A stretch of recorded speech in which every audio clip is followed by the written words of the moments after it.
में सीएम के हस्ताक्षर के बाद नियमावली जारी की गई और इस महीने से ऐप पर आवेदन लिए जाएंगे। सक्षमता पास शिक्षक और बीपीएससी शिक्षकों से आवेदन लिए जाएंगे। गंभीर बीमारी दिव्यांग पति पत्नी को पहली प्राथमिकता दी जाएगी। महिला उसके बाद पुरुष को मिलेगी प्राथमिकता। शिक्षकों के पास स्कूल में ही पोस्टिंग होगी। पटना सक्षमता पास शिक्षकों को इसका सीधा लाभ मिलेगा। इस वक्त की बड़ी खबर आपको बता रहे हैं और इस पूरी खबर की अधिक जानकारी के साथ न्यूज 18 संवाददाता रजनीश हमारे साथ फोन लाइन पर है। रजनीश, नियमावली जारी की जा चुकी है, क्या क्या नियम है सीएम के हस्ताक्षर के तहत, पूरी जानकारी दें। अब बिल्कुल देखिए, नियमावली का जो प्रारूप है शिक्षा मंत्री के टेबल तक पहुंच गया है और न्यूज 18 को भी लगभग जानकारियां मिल गई है।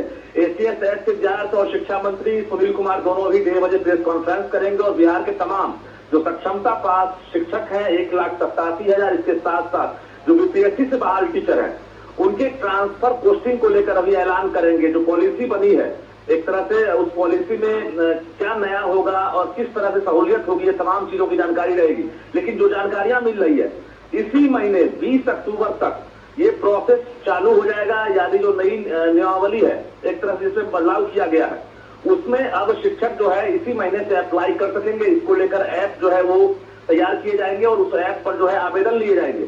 इसमें सबसे पहले जो एक तरह से गंभीर रूप से यानी असाध्य बीमारी से जो ग्रसित टीचर हैं उनको आवेदन देना होगा। उसके बाद जो है जो दिव्यांग हैं उनके लिए होगा और उसके साथ साथ जो पति पत्नी दोनों सरकारी नौकरी में है उनके लिए सहूलियत होगी। और उसके बाद महिला और फिर बुजुर्ग, ये पुरुष, तो ये तमाम जो कैटेगरी है उसको पहले प्राथमिकता दी जाएगी।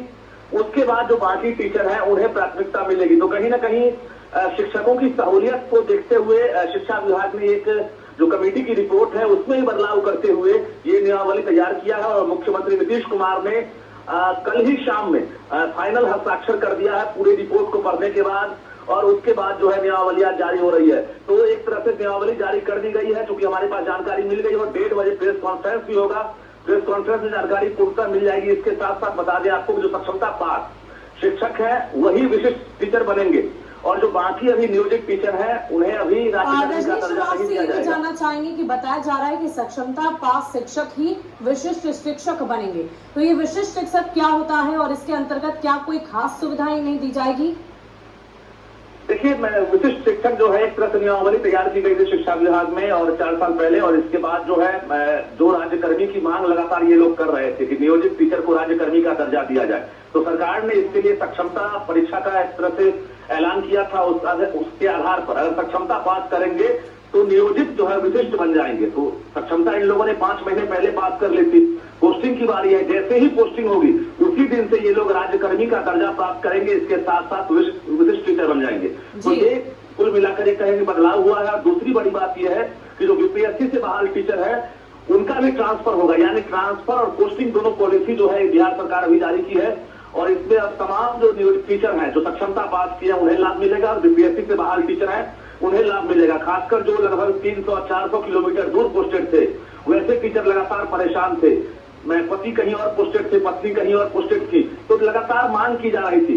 कई नेताओं ने भी आवाज उठाया, सत्ता और विपक्ष वाले दोनों ने जो है लगातार पत्राचार किया और आज फाइनली दुर्गा पूजा के मौके पर नवरात्रा के दौरान जो है शिक्षा विभाग ने आज राज्य भर के जो सक्षमता पास टीचर हैं बीपीएससी से बहाल टीचर हैं उनके लिए बड़ा तोहफा जो इस तरह से ऐलान कर दिया है। और जो खबर मिल रही है कि जो भी शिक्षक मनचाहा पोस्टिंग चाहेंगे एक तरह से उसी प्रकार से तैयार किया गया, यानी एसटी का स्थानांतरण होगा। इसमें कहीं जबरन ट्रांसफर नहीं है और इसमें आसपास के स्कूल का ही मौका दिया जाएगा। यानी जो नजदीकी स्कूल होगा वहां पर सरकार की कोशिश होगी कि वहीं पर इनकी पोस्टिंग हो, वहीं पर इनका ट्रांसफर हो सके। तो सारी परेशानी को दूर करने के लिए कवायद तेज हो गई है और जैसे ही प्रारूप जो है शिक्षकों के हाथ में आएगा, आवेदन लेना शुरू होगा, तो निश्चित रूप से ये मील का पत्थर भी साबित होगा और शिक्षा विभाग एक तरह से फाइनली आज रिपोर्ट भी जारी कर देगी।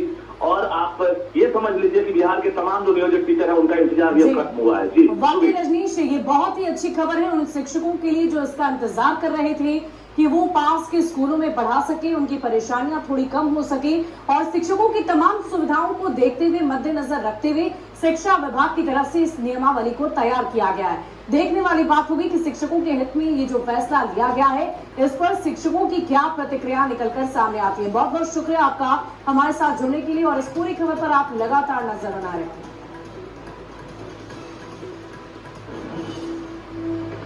जो हम लोगों ने पूर्व में पदस्थापित किया था और जो सक्षमता पास हमारे शिक्षक हैं, समय समय पर बड़ी संख्या में लोग मुख्यालय आते थे और उन लोगों ने अपने आवेदन दिए और अपनी अपनी समस्याओं को विभाग को अवगत कराया और इस सभी समस्याओं को हम लोगों ने समीक्षा की और उसी के आलोक में हम लोगों ने ये स्थानांतरण नीति बनाई है। स्थानांतरण नीति में हम लोगों ने सभी प्रकार जितने भी शिक्षकों के आवेदन थे, जितने भी शिक्षकों के सुझाव थे और जितने भी शिक्षकों के अनुरोध है, हमने सभी मान लिए हैं और हम चाहते हैं कि जो भी शिक्षक हैं वो तनाव से मुक्त, जो अपने स्थानीय, अपने गांव, अपने घर से तनाव से मुक्त अपना शिक्षा में ज़्यादा ध्यान दें और इसीलिए ये नीति उसी अनुरूप बनाई गई। ऐच्छिक होगा ट्रांसफर? सर, सभी प्रकार के ट्रांसफ़र हम लोगों ने 10 ऑप्शंस दिए हैं। 10 ऑप्शन में उनको दिए जाना है और सभी को अपनी जो भी इच्छा होगी 10 के अनुसार हम लोग पोस्टिंग कर देंगे अगर वैकेंसी होगी। अगर नहीं वैकेंसी होगी तो उसी के निकट हम लोग जहाँ वैकेंसी आएगी हम लोग पोस्टिंग करेंगे। जो नियोजित शिक्षक नहीं चाहेंगे कि उनका ट्रांसफर हो तो क्या उनको भी ट्रांसफर के दायरे में लाया जाएगा? देखिए, नियोजित शिक्षक